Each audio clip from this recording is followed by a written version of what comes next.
Criterio. Una entrevista de Mix de Medios.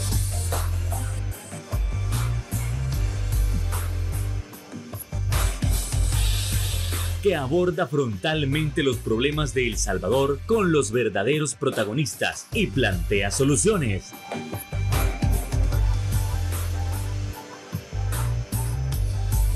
Criterios. Hola, ¿qué tal? Muy buenas noches, sean todos y cada uno de ustedes bienvenidos a Criterios en este 4 de septiembre. Qué gusto que nos acompañe en esta noche para poder abordar esos temas importantes de nación y sobre todo también analizar qué es lo que está sucediendo en torno al punto de la educación. Es decir, no solo se trata de analizar el nuevo reglamento que va a aplicar para las y los estudiantes, sino también con la nueva ministra, qué tipo de charlas o qué tipo de mesa de diálogo, si es que se puede, se aperturará para poder hablar de las condiciones laborales de los maestros y maestras. Eso es lo que nosotros queremos averiguar esta noche, si es posible, y si es posible, qué es lo que se está exigiendo, qué tipo de mejoras. Eso y más lo estaremos hablando esta noche con nuestro invitado especial. Estamos hablando del secretario general de CIMEDUCO, Francisco Celada. ¿Qué tal? Buenas noches, un gusto tenerlo por acá con nosotros. Buenas noches, gracias por la invitación y un saludo para todos los profesores que están atentos a este programa. Y gracias a usted también por aceptar la invitación. Y bueno, también le agradecemos a la audiencia. Nosotros sabemos que a esta hora de la noche nuestra selección está dando todo de sí misma para poder sacar esos primeros 3 puntitos. Así que también la mejor de las suertes para nuestra selección. Y gracias también si usted pues también está ahí cambiando los canales para saber cómo va el marcador. Así que vamos entrando con ese primer punto, Francisco. Y es que desde el primer ministro de Educación que entra en el 2019, bueno, la primera ministra, ustedes vienen exigiendo mejoras laborales, vienen exigiendo que se les escuche como tal. ¿Cambia algo con la ministra Carla Trigueros? Por el momento no ha cambiado la situación en favor de los educadores en virtud de que la señora ministra de Educación tiene poco tiempo de estar al frente de la cartera de Educación. Pero ya solicitaron una audiencia. Nosotros el 18 de agosto, para ser específicos, solicitamos una audiencia con la señora ministra para efecto de darle a conocer cuál es la agenda que ya teníamos en las mesas de diálogo con el ex ministro de Educación, ingeniero Mauricio Pineda, porque estamos muy interesados en aportarle al desarrollo de este país y sobre todo a la educación pública. Sí. Y para eso se necesita tender puentes, se necesita apoyar a las autoridades en esta noble tarea de servir educación de calidad al pueblo salvadoreño. Entiendo que ustedes tuvieron complicaciones con la exministra Carla Hanania, si no me equivoco. Luego intentaron dialogar con Mauricio Pineda. ¿Consideran ahora que de repente las aperturas al diálogo sí pueden suceder con la nueva ministra? Nosotros siempre hemos sido muy optimistas y siempre que tenemos la oportunidad en los medios, cuando no se nos da respuesta a través de las solicitudes por escrito, hemos planteado la necesidad de ponernos de acuerdo para aportarle al país. Y es el caso que con la señora Carla Hanania de Varela tuvimos algunas diferencias, a tal grado que la señora no nos convocó a reuniones, sí. Ignoró siempre nuestras peticiones de audiencia. Terrible decisión ponerla. Y luego con el señor exministro de Educación, Mauricio Pineda, tuvimos algunos acercamientos, muy pocos por cierto, y finalmente después de septiembre del año recién pasado, año 2024, logramos unos primeros encuentros en el marco del 19 de octubre de ese mismo año, y a través de esos encuentros que logramos, un poco forzados, se crearon 3 mesas de diálogo. Esas 3 mesas de diálogo dieron muy pocos frutos. Lo único que se garantizó fue el mantenimiento del escalafón para los educadores, pero ahí hay otros temas pendientes en las mesas. En la mesa de reivindicación, que es donde justamente planteamos el tema del escalafón docente, planteamos allí también el tema de un complemento salarial. En esa misma dinámica se planteó la necesidad de dignificar a los profesores a través de los procesos de cumplimiento de la ley de la carrera docente a través de la mesa legislativa. Y es que los educadores no tenemos derecho a traslado desde hace más de 3 años, que se está aplicando una dinámica de no cumplir el artículo 18 de la ley de la carrera docente. Y también este es otro problema de falta de dignificación de los compañeros docentes, porque hay algunos que tienen 20 años, 30 años de estar laborando en condiciones inaccesibles, sí, en condiciones infrahumanas en algunos casos, y no han podido la oportunidad de poderse trasladar a un lugar más accesible a su domicilio. Caso contrario, profesores que recién han egresado, recién se han graduado, han tenido la oportunidad de accesar a plazas en lugares bastante accesibles a su domicilio.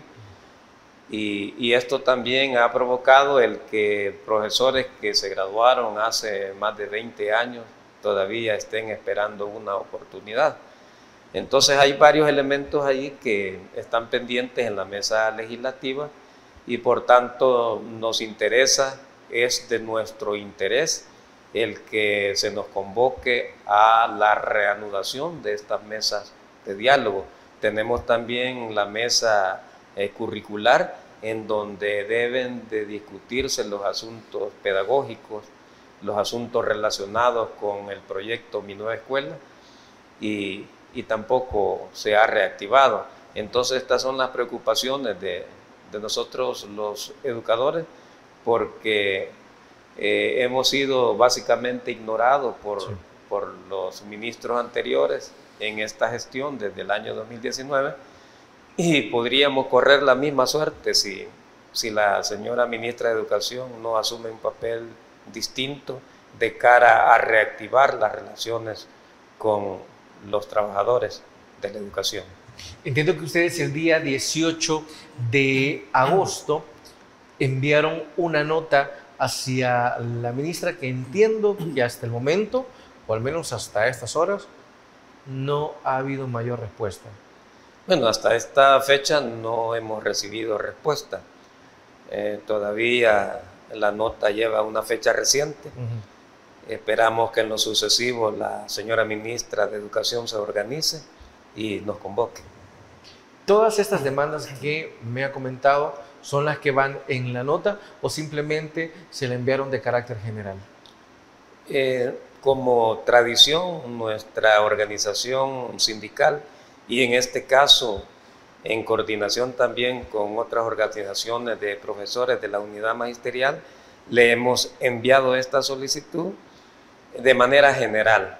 El interés es que si nos recibe, ahí le plantearemos cuáles son nuestros puntos de vista, cómo creemos nosotros que podemos aportar a este país, los que llevamos ya muchos años haciendo carrera dentro del Ministerio de Educación. Hemos acumulado alguna experiencia que debemos ponerla al servicio de la sociedad salvadoreña. A este país que nos ha educado, este país que nos ha formado, debería recibir también el producto del esfuerzo que ha hecho en la formación de sus profesionales. Con esto nos vamos a ir a una primera pausa comercial y al regresar también se tocará el punto de los despidos injustificados en el Ministerio de Educación, específicamente en algunas escuelas. Vamos a la pausa, regresamos.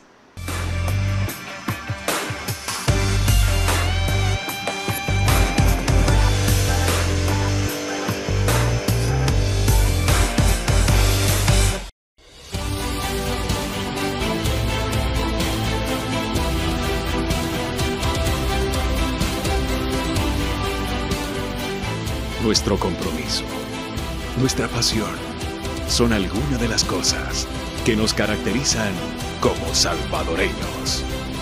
Farmacia La Buena, la farmacia de todos.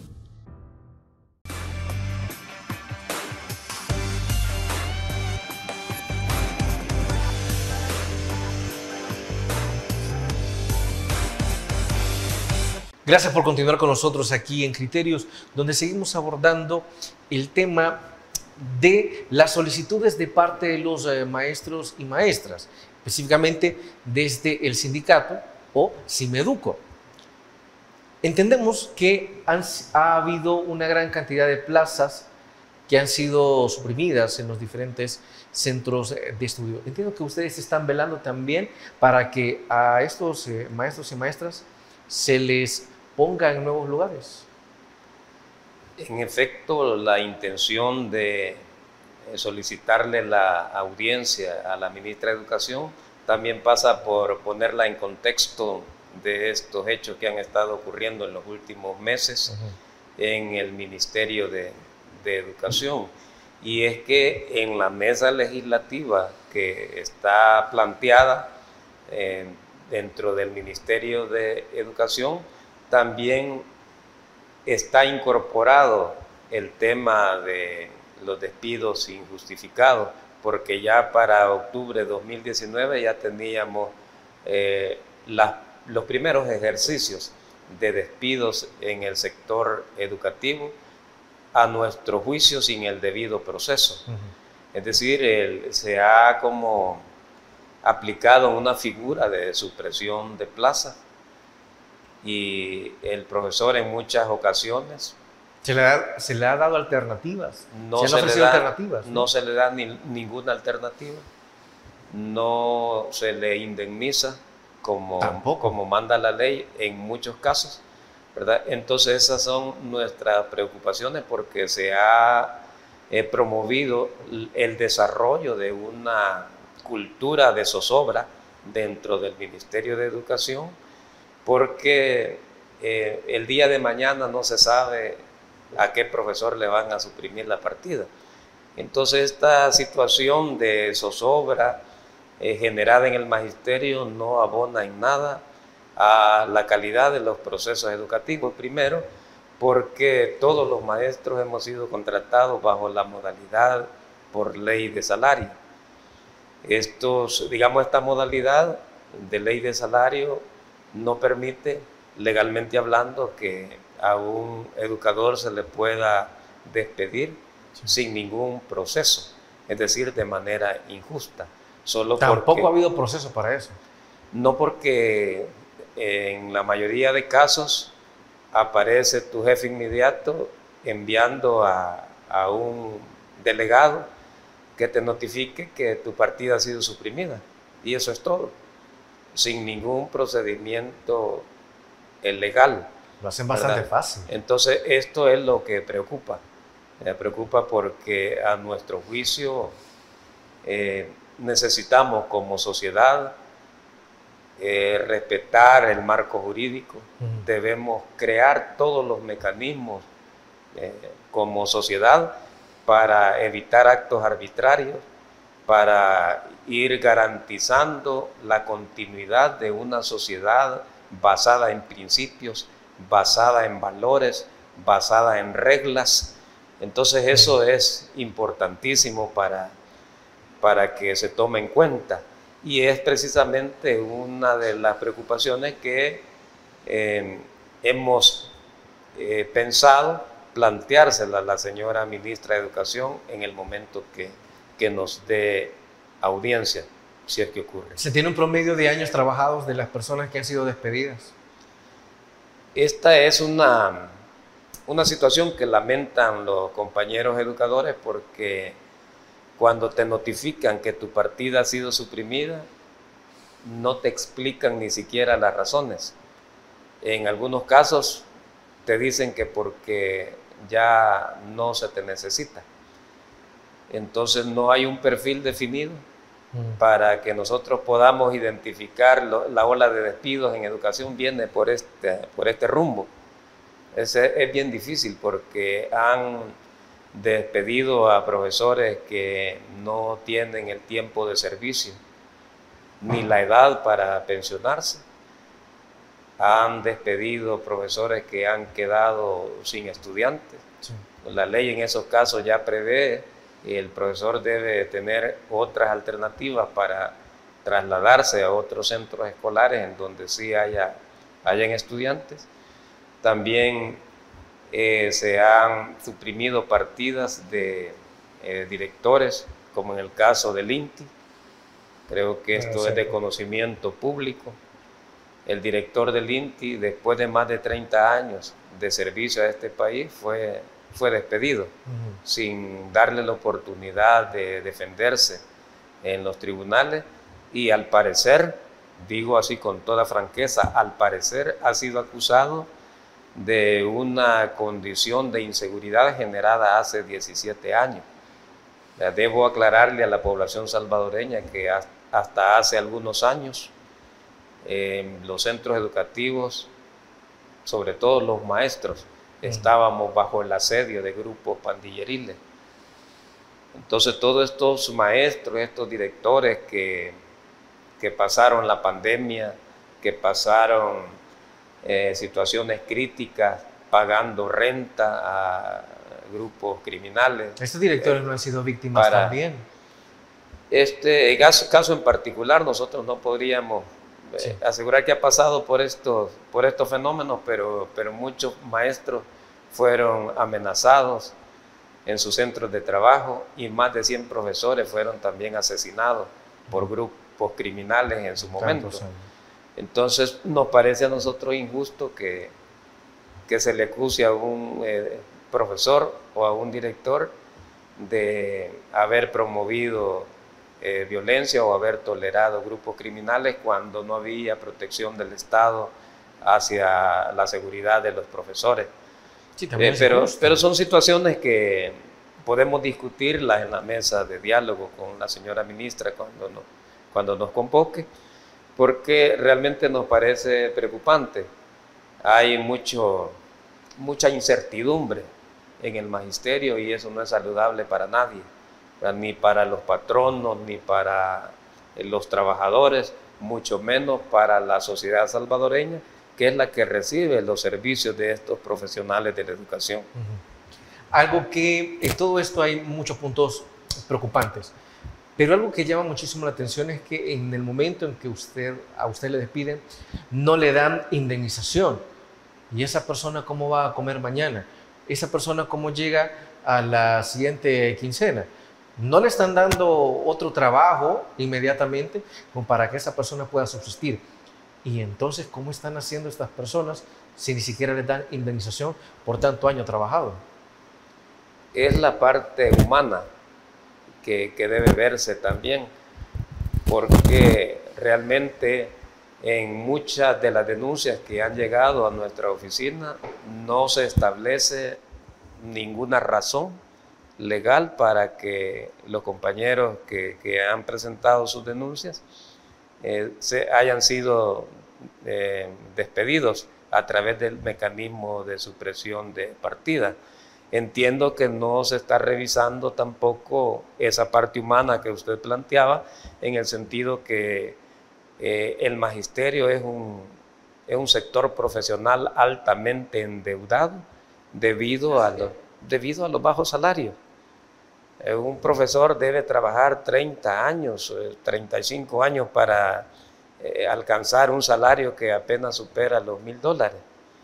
Entonces, a raíz de esta política de precariedad salarial para los educadores, tenemos el fenómeno de los altos endeudamientos.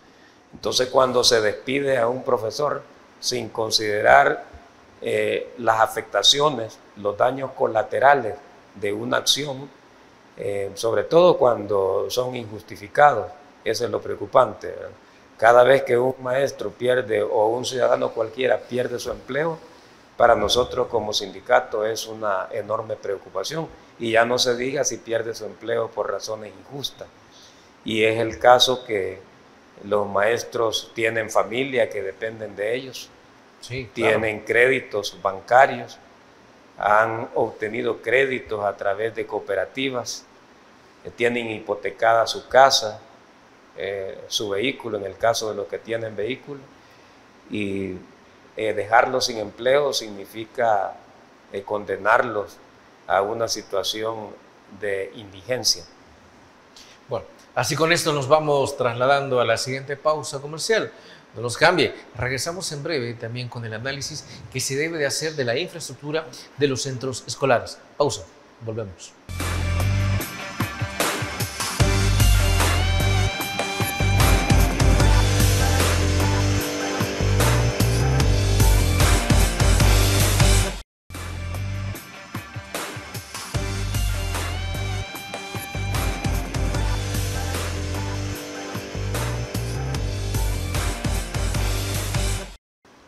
Asumir la cabeza del Ministerio de Educación es un reto sumamente enorme, sumamente fuerte, no por la naturaleza misma de la educación, sino por todos aquellos vacíos, por todas aquellas cosas que no se han tratado, que no se han solucionado en tantos años anteriores.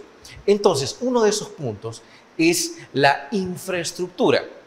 Es cierto, algunos centros escolares han sido intervenidos, pero hay otros centros escolares donde no solo es una cuestión de infraestructura, sino que son centros escolares de difícil acceso para nuestros niños y niñas, para las y los docentes.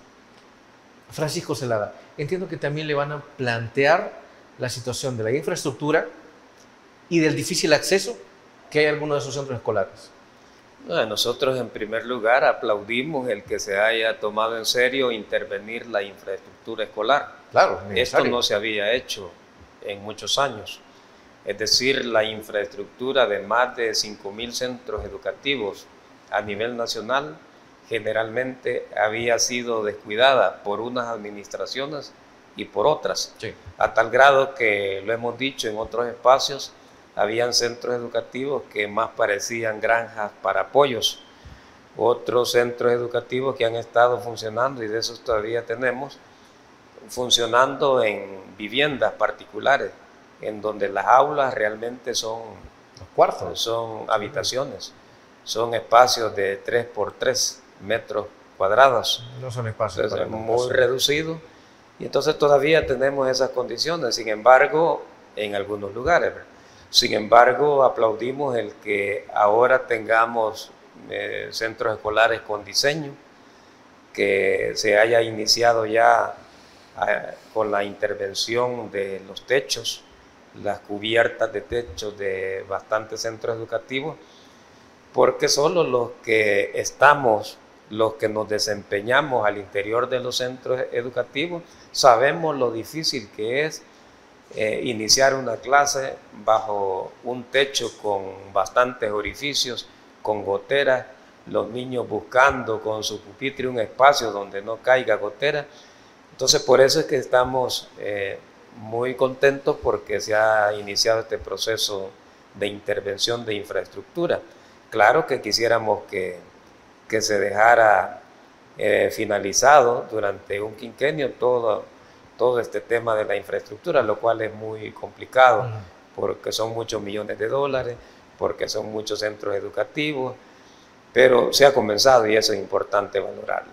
El otro problema que sí tenemos es que, a diferencia de otros países en donde la calle que conduce al centro escolar es la mejor de toda la comunidad, en este país también seguimos con el problema de centros educativos que de repente se les ha podido apoyar en tanto de mejoras en infraestructura, pero no se ha atendido la calle que conduce al centro escolar.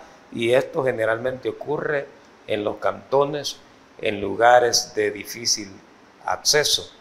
Esta es otra de las situaciones que también nosotros las planteamos, porque el tratamiento a los problemas de educación deben tener siempre una visión holística, deben hacerse siempre desde una vista integral para que den efecto. Por eso es que las medidas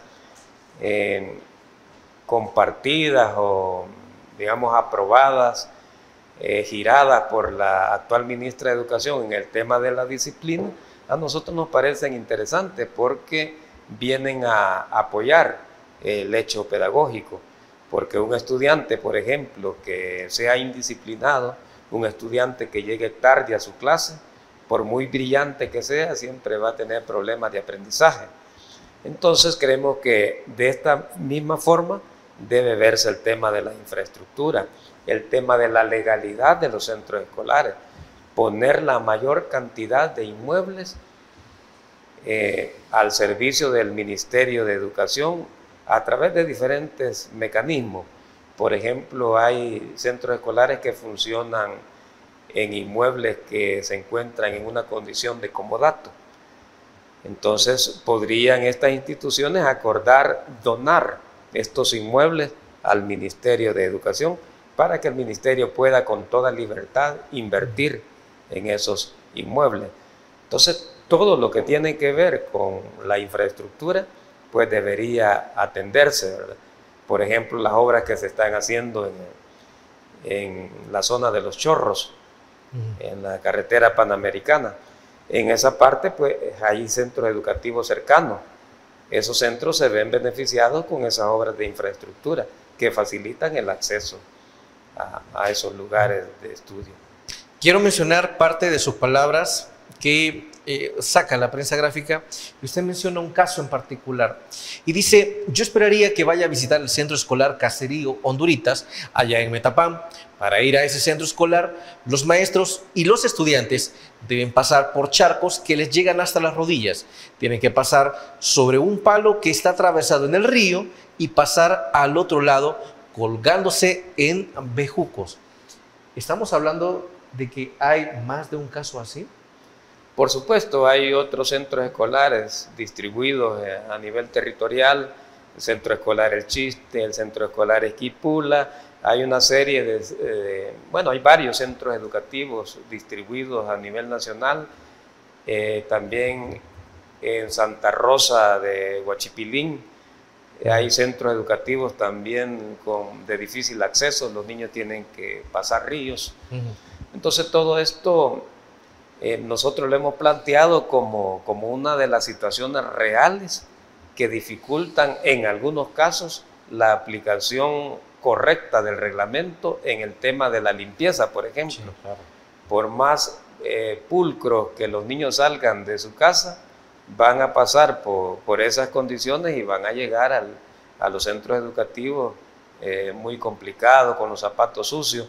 Allí, en ese contexto, lo que hemos planteado es que también los directores, los profesores puedan adaptar, ¿verdad?, en la medida de lo posible, las reglas a la realidad que viven los estudiantes, ¿verdad? Porque al final la educación también tiene como finalidad el que se promuevan los valores de la comunidad, sí, ¿verdad? Entonces se debe de hacer ese quiebre, ¿verdad? Se debe provocar esa armonía para no provocar ausentismo, porque si yo como director le digo a un estudiante: si usted viene sucio el día de mañana, no lo dejo entrar, entonces este estudiante no se va a presentar porque no hay otra forma de llegar limpio, ¿verdad?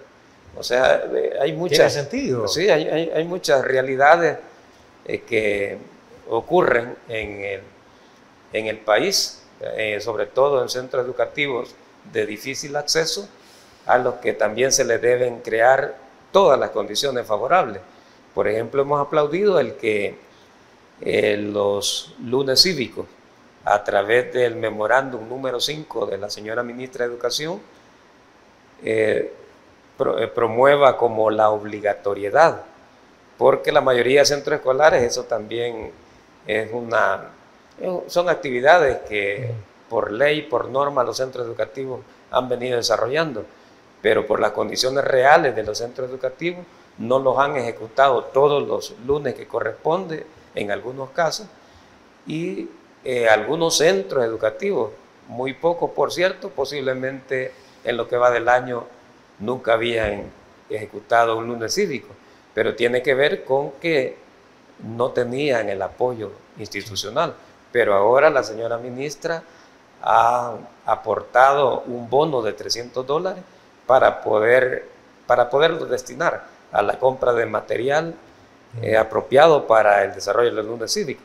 Entonces también esto es algo importante, es como que aquí tenés la obligatoriedad de desarrollar los lunes cívicos, pero también aquí tenés los recursos, ¿verdad? Entonces hoy debes hacerlos, ¿verdad? Entonces claro. Esa es la dinámica, ¿verdad? No podemos exigirle a un trabajador calidad de desempeño si como patronos no les facilitamos la herramienta. Francisco Celada, qué precisa aclaración, porque al menos lo que nosotros teníamos conocimiento es que los centros escolares del sector público siempre en cada septiembre se mantenían con las actividades cívicas, no es que fuera algo nuevo. Sin embargo, cuando se menciona de la carencia de insumos necesarios para poder hacer actividades cívicas y dignas de nuestros estudiantes, ahí ya la cosa cambia, porque no es que los centros escolares no quisieran, pero no tienen insumos suficientes para realizarlo. Entonces, con el aporte que usted me menciona, que ya ha hecho la ministra, entonces ya no hay excusas para decir, miren, no lo vamos a hacer por falta de insumos. Ahora corresponde invertirlos. Sí, lo que pasa es que también que son recursos consumibles, claro. Los que se adquieren con $300. Y entonces estos $300 se agotan muy rápido, sí. ¿Verdad? Sin embargo, ¿por qué muchos centros educativos no le invierten todo su presupuesto a lo cívico? Precisamente porque los consejos directivos escolares priorizan, hacen un esfuerzo para elaborar y aprobar el plan escolar anual que pasa por un debate, por unas consultas con el sector estudiantil, con el consejo de profesores, con el consejo directivo escolar. Entonces esos tres organismos, sobre todo, más las asambleas de padres de familia, llevan a la toma de decisiones encaminados a la priorización de la inversión de los pocos recursos que recibe la escuela. Entonces, generalmente priorizan ¿qué es lo que va a comprar el centro educativo? ¿Una bandera o va a comprar un plumón para el profesor?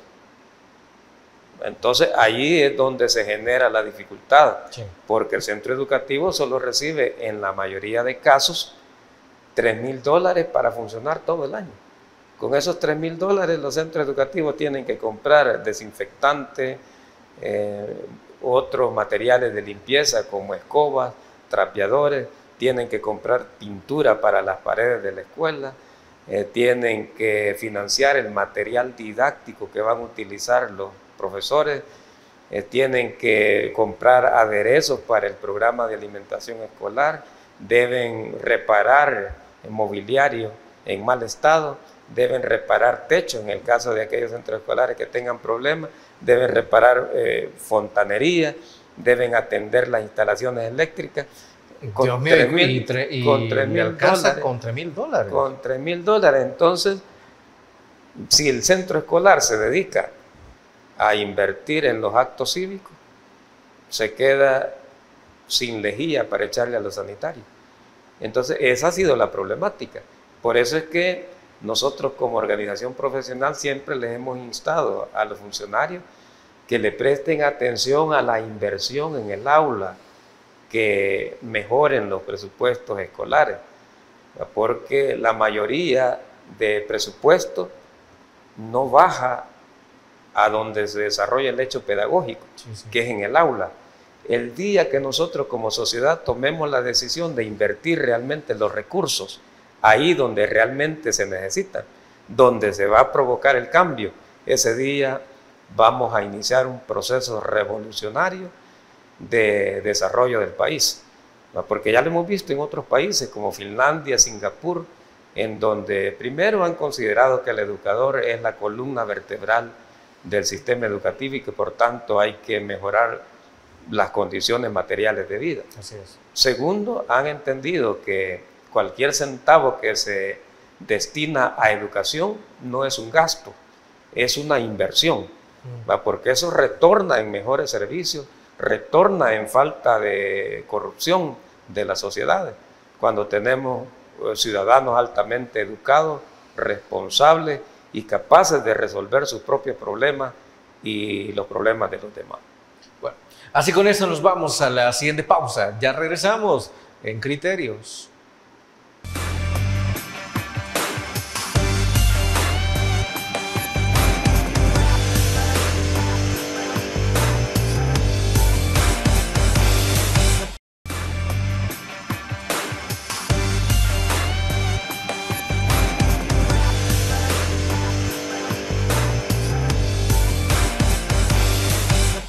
Desde luego que hablar de educación y hablar de disciplina son dos puntos distintos.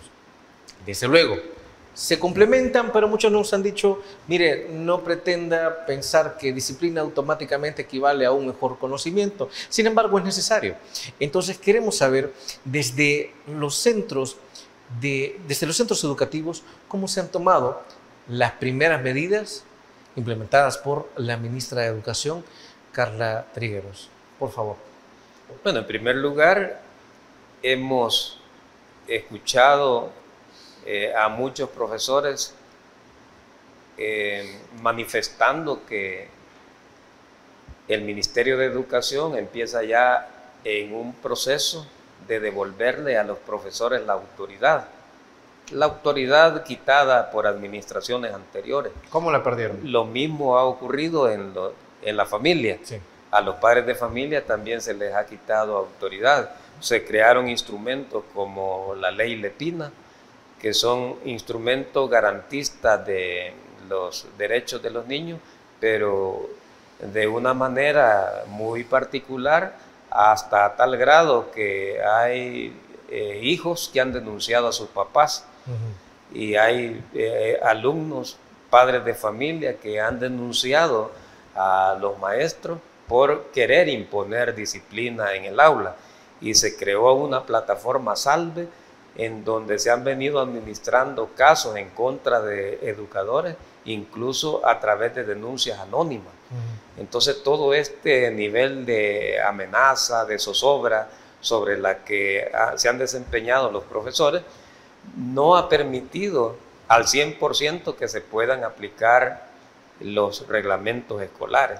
Por ejemplo, el tema del corte de cabello es un tema ya incorporado en los reglamentos de los centros educativos, pero no se podía aplicar al 100% por las condiciones objetivas en que nos veníamos desempeñando, que tiene que ver incluso con el tema de infiltración de pandilleros al interior de los centros educativos.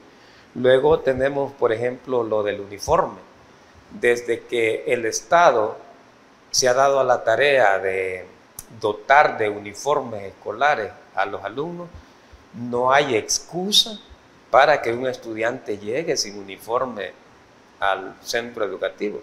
Hace muchísimos años, hace 30 años, 40 años, cuando nosotros estudiamos, el Estado no daba uniformes. Sin embargo, nosotros llegábamos uniformados a los centros escolares, pero últimamente también se estuvo promoviendo el hecho de que un estudiante no llegase completamente uniformado no era motivo para que se le impidiera el acceso a los centros educativos. Entonces veníamos en un camino involutivo, transitando hacia una línea de irrespeto a la cortesía, al orden, a la disciplina, pero con el inicio de este proceso a través del memorándum de rescatar la disciplina escolar, nosotros creemos como profesores que se nos está devolviendo la autoridad y además se nos está dando la razón. Porque ¿La razón en qué? La razón en el sentido de que hay profesores que fueron denunciados por intentar aplicar justicia. Si ustedes revisan la plataforma de gestión educativa, lo tengo ahí. En cuestión disciplinaria, ¿consideraría, digamos, darle un reglazo en la cara a un niño, consideraría disciplina? ¿Podría ser? No, en el pasado hubo abusos. Porque a ese tipo de circunstancias también le llamaban disciplina. Hace muchísimos años, pero sí, yo no creo que la actual ministra de Educación vaya a promover medidas extremas de irrespeto. Claro, porque algunos docentes también se pasan. Entonces, de ocurrir disciplina eso, de verdad, no violencia. Sí, de ocurrir hechos de violencia en contra de un miembro de la comunidad educativa, ese debe ser tratado con mucha dureza. Así sea un estudiante que maltrate a un profesor, porque ya lo hemos visto. Sí, ha pasado. Y el profesor no podía decir nada. El profesor sí no tenía el apoyo del Estado para denunciar al alumno, ¿verdad? Por esos hechos, pero el alumno sí podía incluso mandar a la cárcel a un profesor. Entonces hoy se va devolviendo el respeto a los miembros de la comunidad educativa, no solo a los profesores. Porque ahí vemos, por ejemplo, el memorándum número 1 de fecha 18 de agosto para aplicarse a partir del 20 de agosto de 2025, que contiene, 1, el que el alumno llegue con el cabello debidamente recortado. No es nada anormal. Claro. 2, que el estudiante llegue con su uniforme portado en debida forma, limpio, con su cincho, con sus zapatos bien lustrados, planchados, bien ordenado, con pañuelos los niños, todo completamente ordenado. 3, el que se presenten al centro educativo saludando. Sí. Entonces, no es nada nuevo, no es nada del otro mundo, solo se trata de que como familias también apoyemos a nuestros hijos. Porque yo, por ejemplo, he recibido algunos casos de estudiantes que aparecen en el centro escolar media hora más tarde, 1 hora más tarde, y los registramos ahí como llegada tardía. Pero cuando le preguntamos al alumno por qué viene a esta hora, porque mi papá no me traía. Otro, porque mi papá no me despertó. Entonces, cualquier excusa, pero estas excusas, ¿verdad?, son imputables a los padres de familia, ¿verdad? Y ya no hay espacio para que seamos irresponsables como padres de familia, porque ahora cada estudiante que llega tarde lo vamos anotando, si llega con el cabello mal recortado, si llega con el uniforme sucio. Entonces ese es el primer memorando. Y después tenemos otros, ¿verdad? Por ejemplo, el número 6, que establece el tema de la cortesía escolar. Este reglamento de promoción de la cortesía escolar ataca la falta de saludo, la falta de frases de cortesía, como decir gracias al recibir un favor, al hacer una petición, solicitarlo también por favor, o al aplicar un lenguaje grosero al interior de las aulas de los centros educativos. Todas estas se sancionan a través de demérito, a través de un sistema de demérito, hasta tal grado que si un alumno acumula 15 deméritos, podría quedar reprobado. Con eso nos vamos a ir a la última pausa comercial. Ya volvemos en Criterios.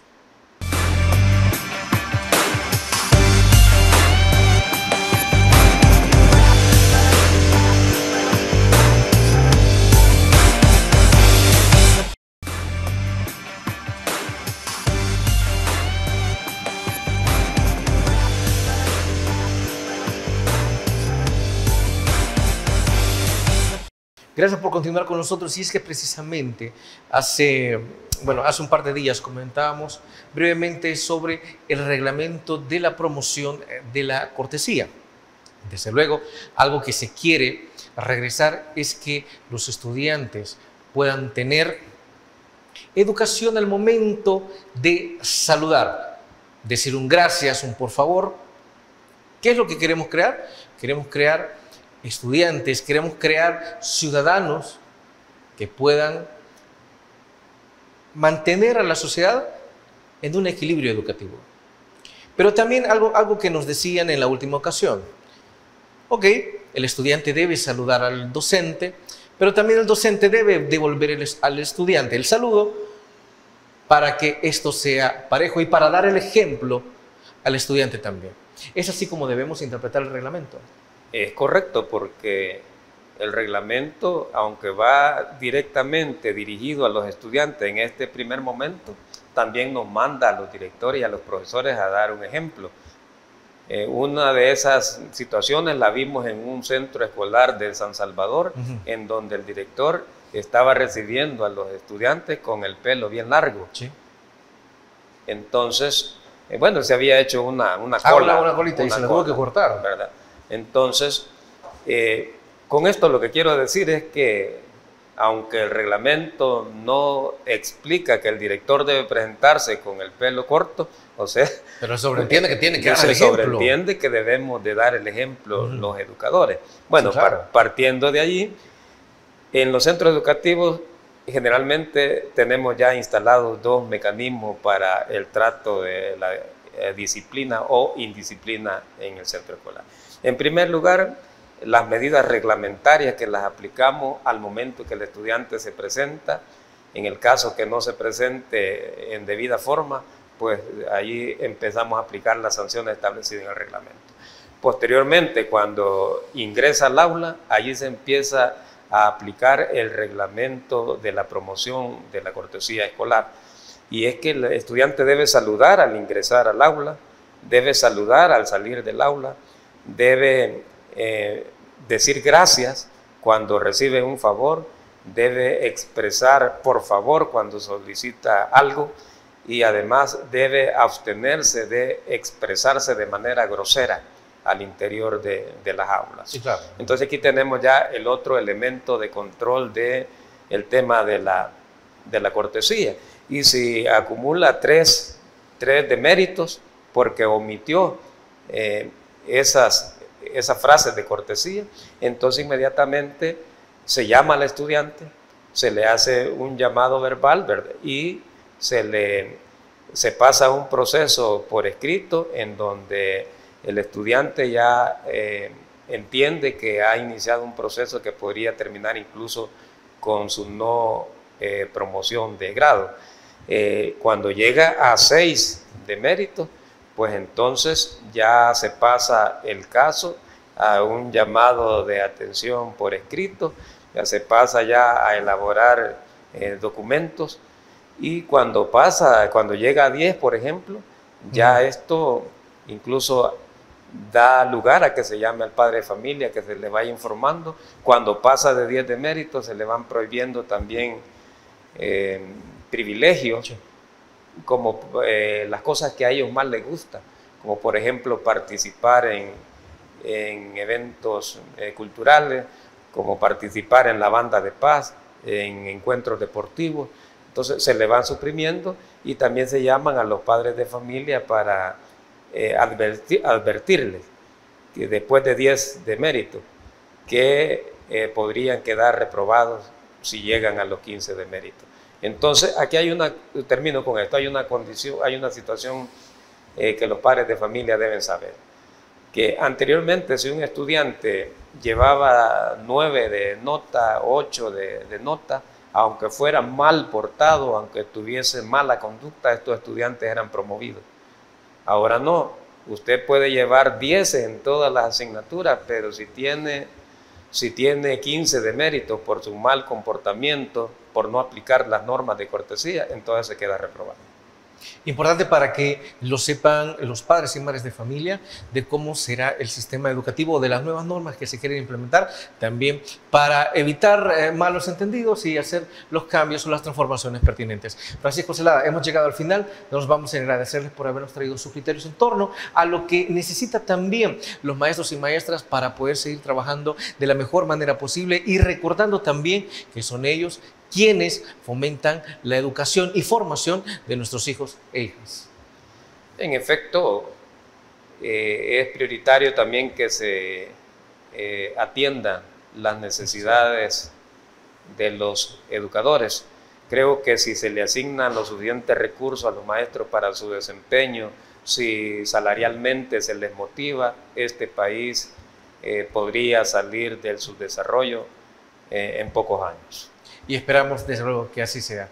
Amigos, amigas televidentes, gracias por habernos sintonizado una vez más. Recuerde, el criterio más importante en todo aspecto lo tiene usted. Descanse. Feliz noche. Criterio. Una entrevista de Mix de Medios.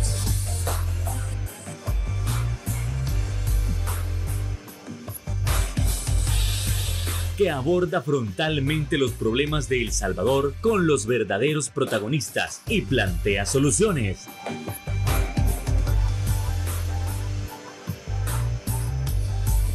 Criterios.